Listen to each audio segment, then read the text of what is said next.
태조부터 순종까지 조선 임금들의 사망 기록을 살펴보았던 긴 여정 가운데 어느새 마지막 편을 들려드릴 시간입니다.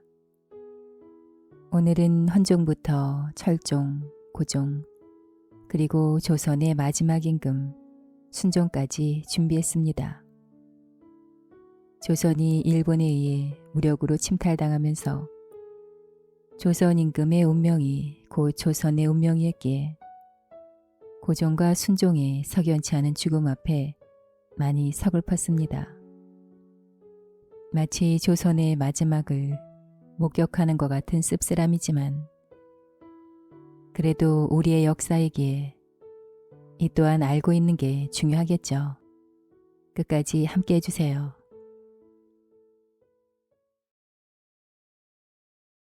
헌종은 1827년 순조의 아들 효명세자와 신정왕후 조씨 사이에서 태어났다.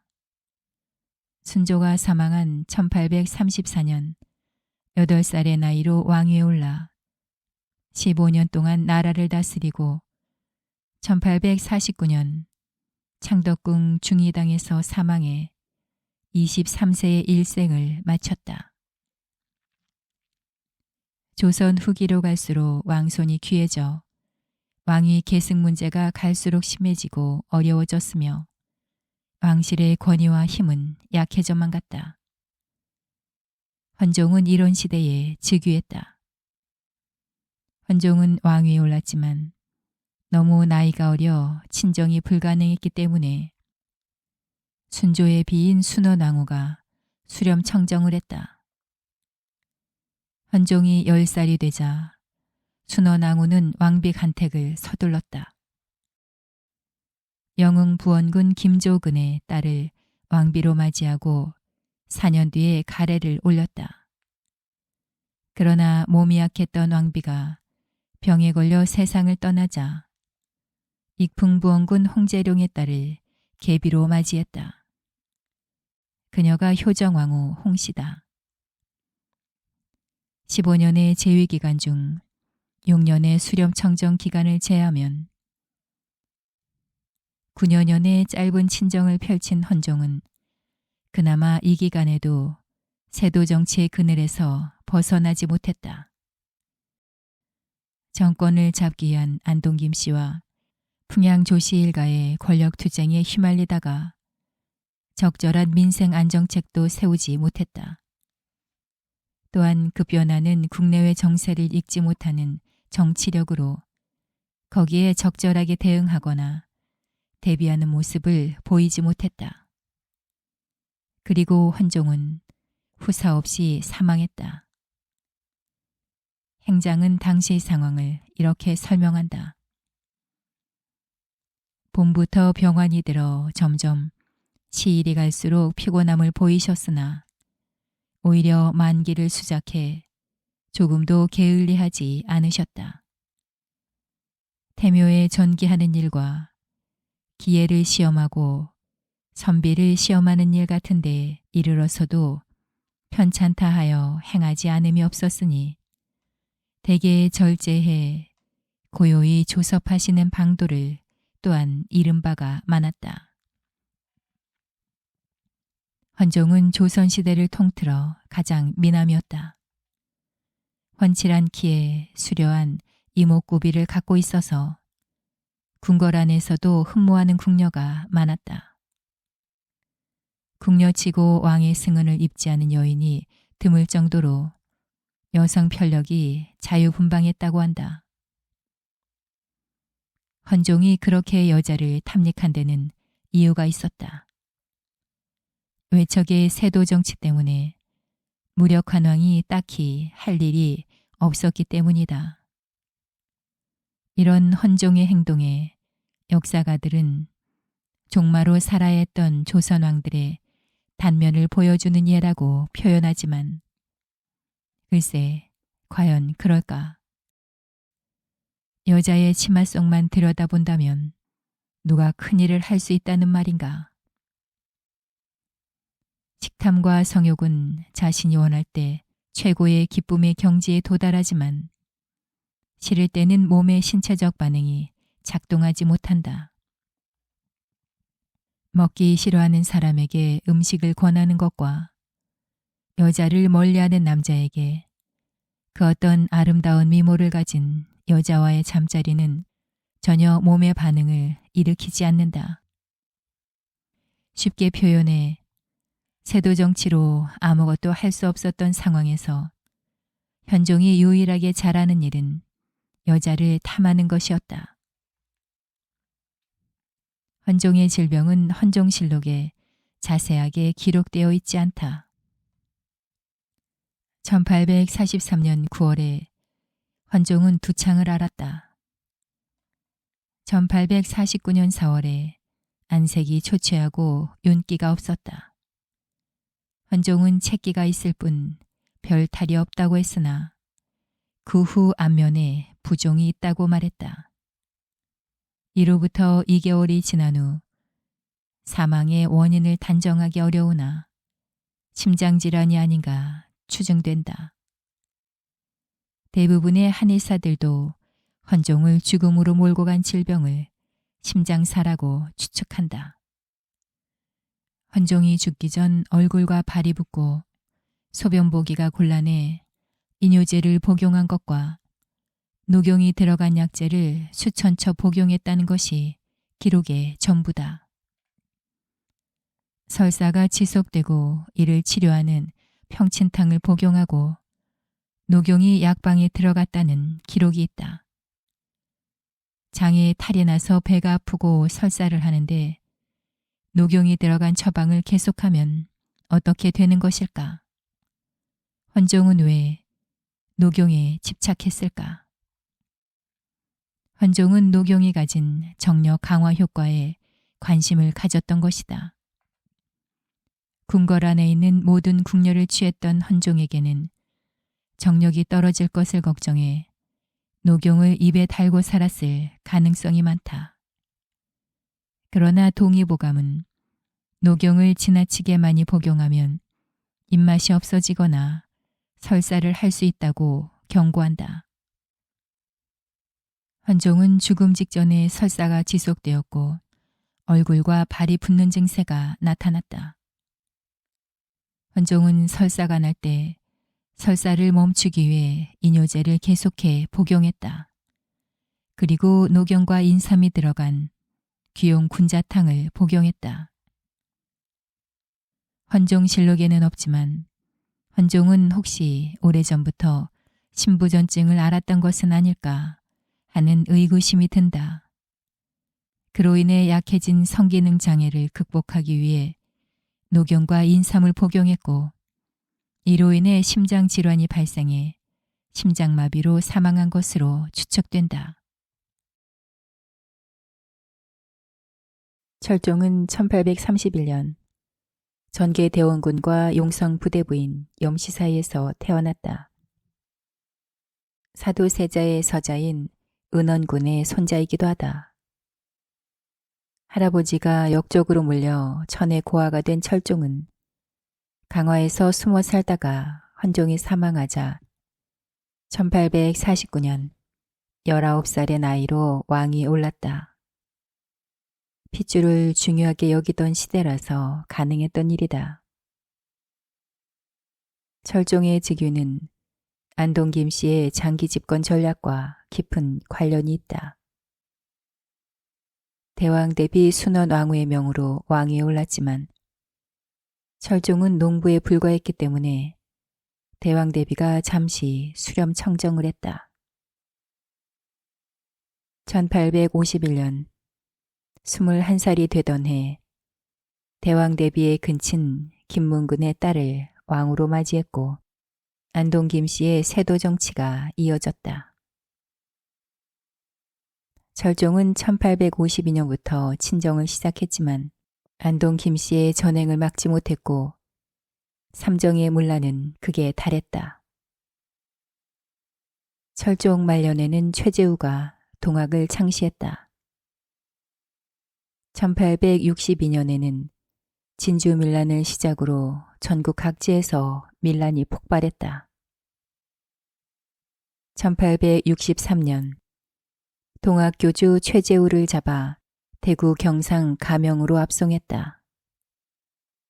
철종의 시대는 세도정치의 시대이자 밀란의 시대였다. 철종은 꼭두각시 왕에 불과했다. 철종은 불과 14년 6개월의 재위기간에 철인왕후 김씨를 비롯해 부인 8명 사이에서 오남 1녀의 자녀를 보았다. 그러나 1858년에 태어난 원자는 1년을 넘기지 못하고 죽었고 정작 살아남은 유일한 혈육은 박영효에게 시집간 영예옹주 한 사람뿐이었다. 통상 궁궐이 아닌 궁궐 밖에서 생활을 하다가 왕이 된 대부분의 왕들은 건강한 체질을 유지했다. 그러나 철종은 그렇지 못했다. 철종은 남아도는 시간을 활락으로 채웠다. 정비 외에도 수많은 궁녀를 탐하느라 건강이 상했다. 글자도 모르는 농부 출신으로 갑자기 왕이 되었으면 공부에 열중하고 정치의 도를 걷기 위해 밤낮으로 노력을 했어야 함에도 철종은 그러지 못했다. 요통으로 허리를 쓰지 못하고 고통을 당했는데 천하의 보약을 구해다 먹었지만 전혀 효과가 없었다. 철종은 녹용이 들어간 정력제 말고도 음식으로 몸을 보호하는 식보 처방도 이루어졌다. 특이한 것은 개고, 즉 일종의 닭곰탕을 즐겨 먹었다는 기록이다. 1860년 좌의정 조두순이 소화에 좋다고 철종에게 개고를 권한다. 이듬해에도 가미지왕탕과 팔미지왕탕을 복용하던 철종은 개고를 다시 복용한다. 판부사 박희수도 개고가 잘 넘어가면 신속한 효과가 다른 탕제보다 나을 것입니다. 라고 추천한다. 여기서 나오는 개고는 아마 삼계탕의 원형일 것이다. 조두순이 개고를 권하면서 인삼을 넣으면 좋을 것이라고 했기 때문이다. 철종은 몸이 허약해서 몸져 누워 있으면서도 여자에게 집착해 죽는 순간까지 치맛자락을 거머쥐고 놓지 못했다. 갑작스런 신분 상승을 당한 철종은 어느 날 갑자기 세도가 권신들에 의해 언제 폐위당하거나 살해당할지도 모른다는 두려움에 걱정을 그치지 못했을 것이다. 그리고 비록 즉위 3년 만에 친정을 했지만 안동김씨 세도가들의 동의 없이는 아무것도 할 수 없는 자신의 처지에 답답했을 것이다. 철종은 몸도 마음도 지쳐버린 어리석은 왕이었다. 저 세상을 먼저 간 순원왕후는 땅을 치면서 철종을 왕위에 앉힌 것을 후회하고 있을 것이다. 철종실록에는 철종의 발병은 1863년 7월이며 그 후 종종 전이가 진찰한 사실만 기록되었을 뿐 병세의 내용에 관해서는 일절 언급이 없다. 다만 발병부터 사망까지 5개월 동안의 기록만 있다. 철종은 왕이 된 후 한약을 먹다가 죽었다 해도 과언이 아닐 정도로 입에 달고 살았다. 아니, 처방한 약물을 거부할 힘조차도 없었는지 모른다. 허울뿐인 왕노릇에 가장 정직하게 반응한 것은 몸이었다. 철종을 괴롭힌 질병들과 처방된 약물들은 그가 겪은 불편한 진실을 가장 정확하게 보여준다. 철종이 복용한 약물들은 대부분 보약이었다. 내의원에서 그날그날의 처방을 기록한 약방 일기가 남아있어 철종이 어떤 처방을 받았는지 세밀한 추적이 가능하다. 그 기록을 볼 때 조선 후기의 의학이 질병 치료보다는 예방 위주의 보약을 중심으로 되었음을 알 수 있다. 그리고 보약 위주로 처방이 이루어진 것은 철종이 허약했기 때문이기도 할 것이다. 임종이 가까웠던 33살에 특별한 처방이 3번 연속 이루어진다. 철종은 교감탕이라는 처방을 받는다. 이 교감탕이 어떤 병에 처방하는지는 동의보감에 자세하게 설명되어 있다. 공적인 일이나 사적인 일이 마음에 맞지 않거나 명예와 이익이 뜻대로 되지 않아 억울하게 생각하면서 고민하거나 질정 이상의 음식을 먹고 싶지 않고 얼굴이 누렇게 뜨면서 몸이 어이고 가슴속이 그득하고 답답한 증상을 치료한다. 철종의 마음의 병은 여러 가지 증상으로 나타났다. 철종이 가장 자주 호소한 질병은 소화불량이었다. 철종의 질병 기록을 보면 체증, 체후, 체기, 담체 같은 표현이 가장 많이 나온다. 그래서 그런지 공진단 계통의 보약을 처방할 때도 반드시 소화작용을 돕는 사군자탕 계열의 약을 넣어서 공진군자탕을 함께 처방했을 정도다. 소화불량을 치료하는 약들과 함께 철종이 많이 복용한 처방은 스태미나나 정력을 강화하는 강장 처방이 대부분이었다. 일성록의 기록에 따르면 철종은 즉위 이듬해인 1850년 1월 20일부터 가미지왕탕을 지속적으로 복용했다. 동의보감에서는 가미지왕탕을 언제 복용하는지는 이렇게 설명하고 있다. 사람들이 젊은 나이에 너무 일찍 성생활을 하여 정기가 줄어들거나 타고난 체질이 허약한데도 성생활을 많이 하여 원기가 너무 쇠약해져서 식은땀이 나거나 정액이 절로 흐르며 정신이 피로하고 권태감이 심하며 음식을 먹어도 살로 가지 않고 손 발바닥에 열이 날 때 처방한다. 심지어 1855년 여름 철종은 수용까지 복용한다. 수용은 말리지 않은 생녹용을 말한다. 철종은 이 생녹용을 수십 차례에 걸쳐 자주 복용했다. 철종에게 처방된 대부분의 약은 소화기인 비장의 기능 강화, 생명력과 생식 기능을 주관하는 신장의 기능 강화를 고려한 처방이 반복되었다는 점이다. 한마디로 말하면 자식을 낳기 위해 부부관계를 자주 하다 보니 양기가 손상되었고 그 후유증으로 밥맛까지 떨어졌다는 것이다. 일반 사람들은 조금 이해가 되지 않는 부분이다. 철종은 녹용과 공진당, 귀용탕, 육미지왕탕을 열심히 복용하며 신장을 보호해 하초를 튼튼하게 하려고 했다. 그리고 종마처럼 열심히 자식 농사를 지었다. 수많은 보약 처방을 받았음에도 철종은 재위 후반기 내내 골골 앓았다. 1861년부터 정사를 볼 때보다 누워있는 경우가 많았다. 일성록에 따르면 철종은 1863년 4월 25일부터 본격적으로 위독해지기 시작한다. 철종은 다리가 마비되는 불편함을 느낀다고 호소한다. 걸음걸이가 온전하지 못하다는 것이다. 그러나 특별한 처방은 이루어지지 않는다. 내의원 의관들은 지왕탕이나 교감지왕탕 같은 보약 처방으로 일관한다.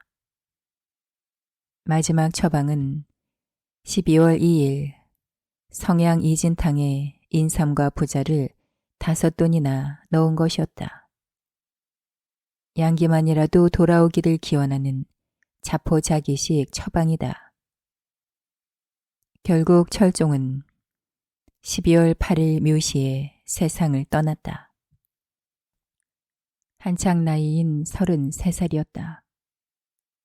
철종은 정치적으로 무력감을 느꼈고 왕으로서 좌절감을 느꼈다. 그래서 음주와 여색으로 마음을 달랬고 그 결과 폐결핵을 앓았으며 그 후유증으로 사망했다고 추측할 수 있다. 고종은 1863년 흥선대원군 이하응과 여흥 부대부인 민씨 사이에서 둘째 아들로 태어났으며 이름은 희다. 흥선대원군의 아버지 남영군은 사도세자의 서자 은신군의 후사였으나 이는 양자로 들어간 때문이고 실제 남영군은 인조의 셋째 아들 인평대군의 오대손 이병원의 아들이었다. 그렇기 때문에 혈통을 따지자면 고종은 도저히 왕위에 오를 수 없는 인물이었다. 그러나 철종이 후사가 없다 보니 뜻밖의 기회를 잡은 것이다. 고종은 조선의 마지막 왕이자 대한제국의 초대 황제였다. 12살에 왕위에 오른 어린 왕은 외로웠다. 고종의 마음을 사로잡은 것은 궁녀들이었다. 그 중에서 한 궁녀에게 마음을 빼앗겼는데 그녀가 바로 귀인이씨 이상궁이었다. 그녀는 고종보다 나이가 많았다. 처음에는 시녀로서 고종을 섬겼지만 시간이 흘러 친밀해지면서 서로 사랑하게 되었다. 그러나 흥선대원군과 부인 민씨는 민치록의 딸을 마음에 두고 있었는데 그녀가 바로 우리가 알고 있는 명성황후 민씨다. 1866년 고종은 15세였고 명성황후 민씨는 1살 위인 16세였다. 타고난 천성이 영특한 민씨는 글도 배워 여러 면에서 고종보다 훨씬 나았다. 그러나 마음 설레며 혼인날을 기다리던 신부는 첫날 밤부터 신랑에게 소박을 맞고 말았다. 고종이 이상궁에게 깊이 빠져 있었기 때문이다. 1871년 명성황후는 원자를 낳는다. 하지만 겨우 닷새 만에 항문이 막혀 죽고 만다. 고종실록 11월 8일에는 오늘 해시에 원자가 대변이 통하지 않는 증상으로 불행을 당하고 말았다. 산실정을 철수시키도록 하라는 고종의 지시가 기록되어 있다. 호사가들은 흥선대원군이 임신 중인 명성황후에게 산삼을 먹여 원자가 죽게 되었다고 이야기한다. 어떤 사람은 명성황후가 이 사건을 계기로 흥선대원군을 미워하게 되었다고 한다. 고종은 조선을 자신의 뜻대로 할 수 없었다. 즉위할 때부터 10년간은 흥선대원군의 섭정 아래 살았고 이후에는 명성황후의 입김 아래 외척에 좌지우지되는 삶을 살았다. 대외적으로도 일본과 청나라와 러시아 사이에서 줄다리기를 했지만 조종에서 물려받은 나라를 간수하는 데 실패했다. 태위도 뜻대로 하지 못하고 강제로 덕수궁에 유폐되었고 결국 이태왕이라는 명목뿐인 황호를 유지하는 것으로 끝났다. 고종은 평소 새벽 3시경에 침소에 들었고 오전 11시경에 기상해 아침 식사를 하고 오후 3시경에 점심으로 과자나 죽을 먹었다. 저녁 식사는 밤 11시에서 12시경에 했다고 한다. 키는 153cm, 몸무게는 70kg 정도였으며 시력은 좋아서 노안이나 근시의 징후는 없었다. 사실 고종과 명성황후는 테러와 암살의 위협에 시달려야 했다.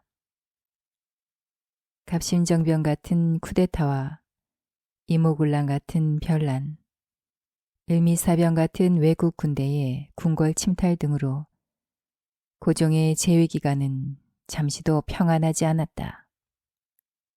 하룻밤도 편히 잘 수 없었을 것이다. 고종과 명성황후는 음모에 대비하기 위해 잠을 자지 않았고 환한 낮이 되어야 안심하고 잤을 것이다. 고종이 친정을 시작한 이후 광화문에서 멀리 떨어진 경복궁 북쪽 끝에 건천궁을 지어 그곳에 즐겨 머문 것이나 명성황후 시해 이후 고종이 외국 공사관으로 둘러싸인 덕수궁에 머물며 외국 선교사들에게 경호를 부탁했다는 사실은 그 이유를 설명해 준다. 고종은 늦게 자고 야식을 즐기는 생활이 반복되자 당연히 소화 능력이 떨어졌고 평소 소화제를 복용하거나 죽을 즐겨 먹었다. 조선 말기의 왕들이 병과 싸우면서 많은 처방 기록을 남겼지만 고종은 고종실록이나 태유원 일기의 소화불량이나 가벼운 피부염 정도밖에는 없다. 하지만 생활습관 측면에서는 문제가 많았다. 고종은 유별나다고 할 정도로 낮과 밤이 뒤바뀐 생활을 오래 했고 야식을 즐겼다. 이런 습관은 결국 뇌출혈과 중풍을 유발했고 이것이 고종을 죽음에 이르게 했다. 고종이 이렇게 올빼미 생활을 한 데에는 명성황후의 영향이 컸다.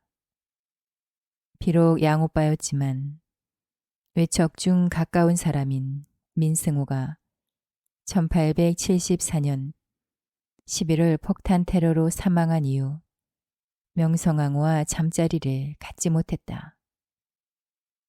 이러한 외부 환경은 고종과 명성황후에게 엄청난 스트레스를 가져다 주었을 것이다. 고종과 명성황후를 괴롭힌 불면증은 바로 이 스트레스에서 왔을 것이다. 고종이 죽고 난 후 고종의 죽음은 독살설로 이어졌다. 당시 유행했던 독살설의 정황 근거는 구체적으로 기록한 윤치영의 일기다. 이것은 고종의 시신을 목격한 명성황후의 사촌 동생 민영달이 중초원 참의 한진창에게 한 말을 듣고 적은 것이라고 한다. 1920년 10월 13일에 일기를 보면 독살설을 뒷받침하는 몇 가지 정황을 확인할 수 있다. 고종이 식혜를 마신 지 30분이 안 되어 심한 경련을 일으킨 후 사망했다. 고종의 팔다리가 하루 이틀 만에 엄청나게 부어올라서 사람들이 통넓은 한복 바지를 벗기기 위해 바지를 찢어야만 했다.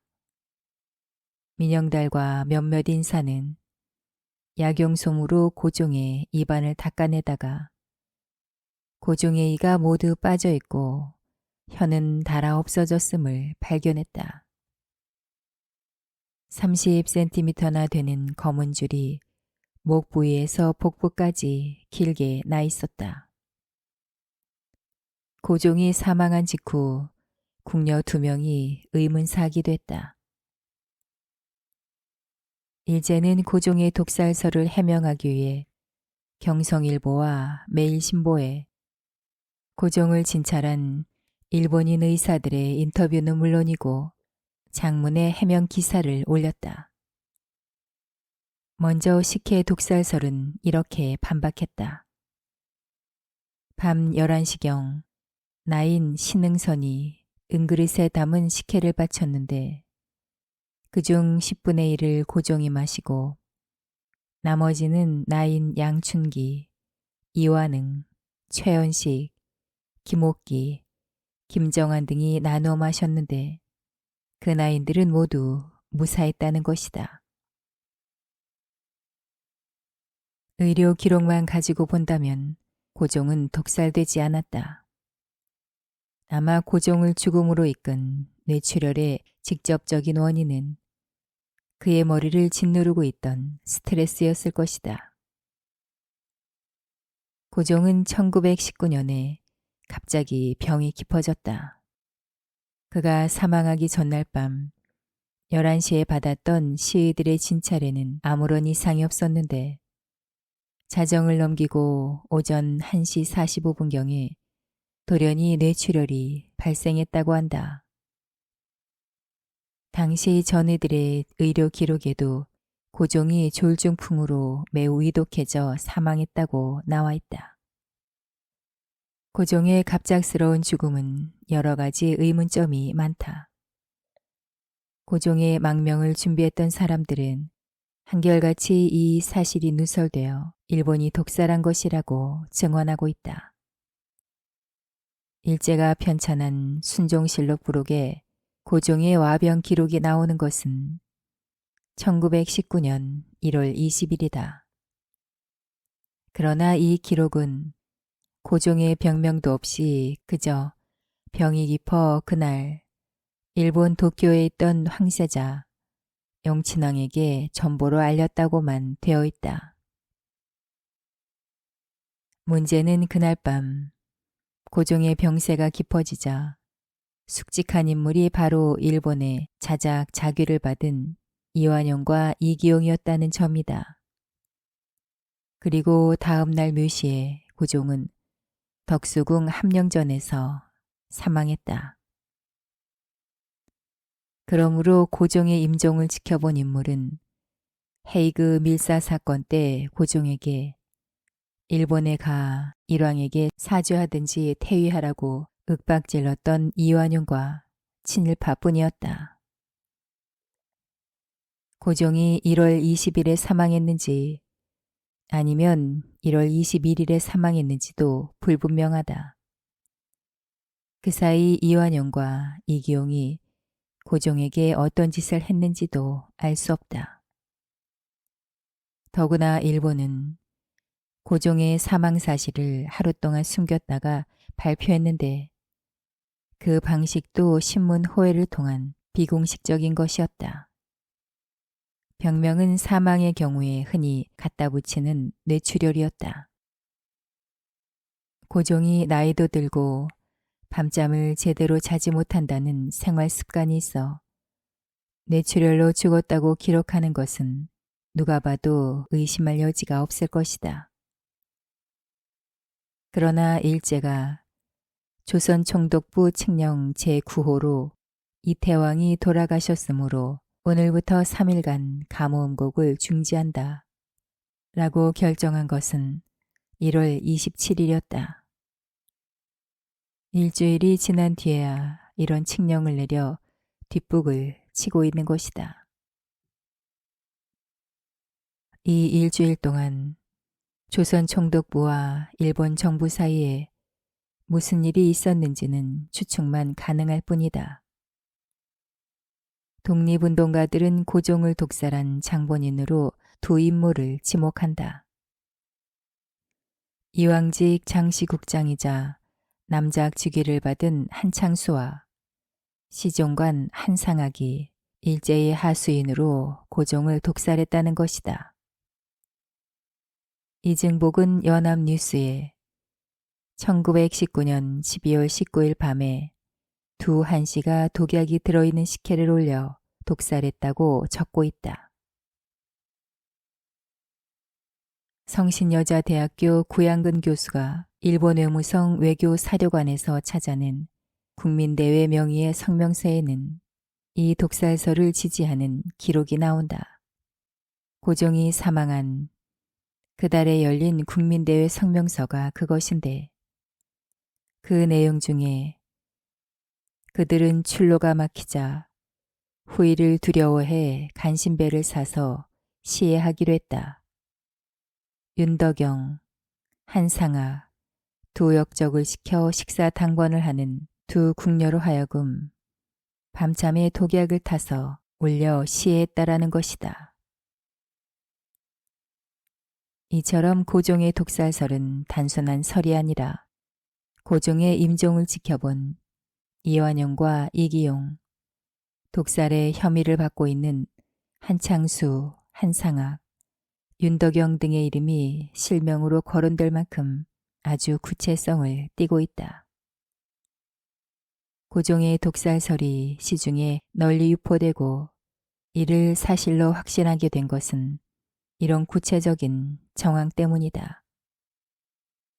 게다가 일제가 비밀을 지키기 위해 두 궁녀를 살해했다는 사실에 이르면 믿지 않을 사람이 없었을 것이다. 순종은 1874년 고종과 명성황후 사이에서 태어난 대한제국의 마지막 황제다. 1907년 7월 일제의 강요와 친일파의 매국 행위로 왕위에서 물러난 고종의 선회를 받아 대한제국의 제2대 황제로 즉위하고 연호를 융희로 고쳤다. 이복 동생 영친왕을 황태자로 세우고 거처를 덕수궁에서 창덕궁으로 옮겼다.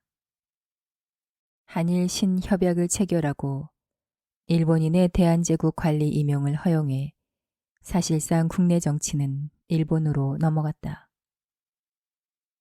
순종은 불행한 역사만큼이나 건강이 좋지 않았다. 출생 후 100일 무렵에 수두를 앓았다. 6살 때는 두창을 앓았으며 11살 때는 건강이 좋지 못했다. 25세 때는 체설 증상으로 건강이 좋지 못했다. 27세 때는 체한 것 같은 증상으로 몸이 불편했다. 순종이 즉위한 34세 때는 다리가 피로하고 건강이 좋지 못했는데 의관 이학호 등이 진찰한 바에 따르면 맥도에 깜짝깜짝 놀라는 증세가 있어 빨리 회복되지 않을 것이라고 했다. 37세 때 순종은 치과 질환이 있었고 체증이 있었다.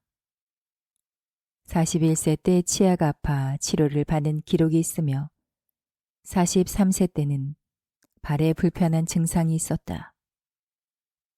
44세 때는 발 부위에 조그만 종기가 있었고 치아가 아파 치과 진료를 받았다. 47세와 49세 때는 다리가 불편했으며 51세 때도 다리가 편치 않아 오르내리는데 어려움이 많았다. 순종 이전 조선의 의학 수준은 매우 낙후되어 있었지만 고종을 거쳐 순종 시대에는 서양 의학이 들어오면서 의학 수준이 높아졌다. 그뿐만 아니라 내의원에도 치료를 전담하는 서양 의술을 배운 정식 의사가 있었다. 그런데도 순종은 왜 53세라는 젊은 나이에 사망했을까? 보통 사람이 젊은 나이에 죽으면 두 가지 이유를 들고 있다. 하나는 어려서부터 요약해 그 생을 다하지 못하고 시름시름 앓다가 죽는다. 그래서 대부분의 조선왕들이 젊은 나이에 죽거나 독살에 의해 사망하면 모두 심장마비로 사망했다고 기록했다. 그래서인지 순종 역시 사망 원인을 심장마비로 기록하고 있다. 순종이 앓았다는 채설은 먹은 음식물이 체해 일어나는 설사를 말한다. 흔히 사람이 설사를 하면 우선 의심하는 것이 음식이 잘못되어 설사를 하는 것으로 판단해버린다. 현대인들에게는 만성적인 설사가 하나의 생활 방식이 되었다. 물론 주변 환경이 더 열악했던 조선시대 사람들에게는 더욱 그러했을 것이다. 순종은 체설 증상이 한동안 계속되다가 27세에는 체한 증상으로 몸이 불편했다고 기록한 것으로 보아 과민성 혹은 염증성 장질환으로 의심된다. 다음으로 순종의 질병은 43세 때부터 죽을 때까지 앓았던 다리의 부종이다. 순종이 부종을 앓다가 갑자기 심장마비로 사망했는데 실제 전신 부종의 증상에는 심장질환이 포함된다. 다만 순종은 다리 국소부종이 있었는데 국소부종의 증상으로는 림프부종, 만성 정액부전증, 악성종양 등이 발생한다. 마지막으로 순종이 앓았다는 구급이라는 질병이 있다. 구급이란 양옆구리, 팔다리, 아랫배의 근육이 수축해서 펴거나 오므리는 것이 잘 안 되는 증세를 말한다. 이런 증상은 몸이 쇠약해서 장기가 제 기능을 하지 못할 경우 생긴다고 볼 수 있다. 순종은 부종과 채솔로 소화 기능이 약했고 그로 인해 구급 증상이 함께 온 것으로 보인다. 구한말 학자이자 의국지사인 황연의 매천야록에는 순종이 고자로 태어났다고 하며 어린 시절 궁녀가 그의 생식기를 빨아서 그렇게 되었다고 쓰여 있다. 나이가 점점 들었지만 그의 생식기는 아주 작았고 시도 때도 없이 오줌이 흘러나와 하루에 2번씩 바지를 갈아입어야 했다. 혼례를 치른 지 수년이 지났지만 부부관계를 제대로 하지 못해 명성황후가 미쳐 날뛰었다. 명성황후는 궁녀를 시켜 성교하는 방법을 가르치게 했다. 명성황후는 문 밖에서 되느냐 안 되느냐라고 궁녀를 다그쳤고 궁녀가 안 된다라고 답하자 주저앉아 한숨을 쉬면서 가슴을 쳤다고 한다. 명성황후는 순종을 금지옥엽으로 키웠다. 언자가 잘 되기를 비는 제사를 팔도강산을 두루 돌아다니며 지냈다. 하루에만 1000금이나 되는 비용이 지출되었고 결국 1년이 채 못 돼 흥선대원군이 비축해 놓은 재물을 모조리 탕진하고 말았다. 그런데 순종의 생식불능이 원래 타고난 것인지는 알 수가 없다. 다만 명성황후는 고종과의 사이에서 첫 아이를 낳았지만 그 아이가 죽은 일이 있었다. 다시 말해 기영아 출산 경험이 있었기 때문에 순종 역시 성불구가 아닌지 의심이 가지만 정확하지는 않다. 순명효 황후 민씨와 순정효 황후 윤씨를 부인으로 두었으나 슬아의 자녀는 두지 못했다. 순정효 황후 윤씨는 해풍부원군 윤태경의 딸이다. 순종의 첫 번째 황태자비 순명호 황후 민씨가 1904년 세상을 떠나자 1906년 황태자비에 책봉되어 입궁했다. 1907년 순종이 황위의 오름에 따라 황후가 되었으며 그해 여학에 입학해 황후궁에 여시강을 두었다. 1910년 일제가 조선의 국권을 강탈할 때 순정효 황후는 병풍 뒤에서 어전회의를 엿듣고 있었다고 한다. 너무나 막중한 시기라 도저히 그냥 있을 수 없었기 때문이었지만 그만큼 배포도 있는 여인이었다. 순종의 재위기간은 일본의 침탈로 얼룩졌다. 그리고 끝내 송병준, 이완용 등 친일파와 일본 정부의 야합에 의해 주권을 상실하게 되어 조선의 519년의 역사는 끝나고 말았다. 결국 1910년 8월 29일 조선은 종말을 맞은 것이다. 순종은 폐위된 후 16년 동안 창덕궁에서 머물다가 53세의 나이로 세상을 떠났다. 이렇다 할 치적은 없고 고종과 더불어 실록청에서 순종실록을 기록한 것이 아니라 일본의 지시를 받아 작성되어 그 기록 또한 신뢰할 수 없다.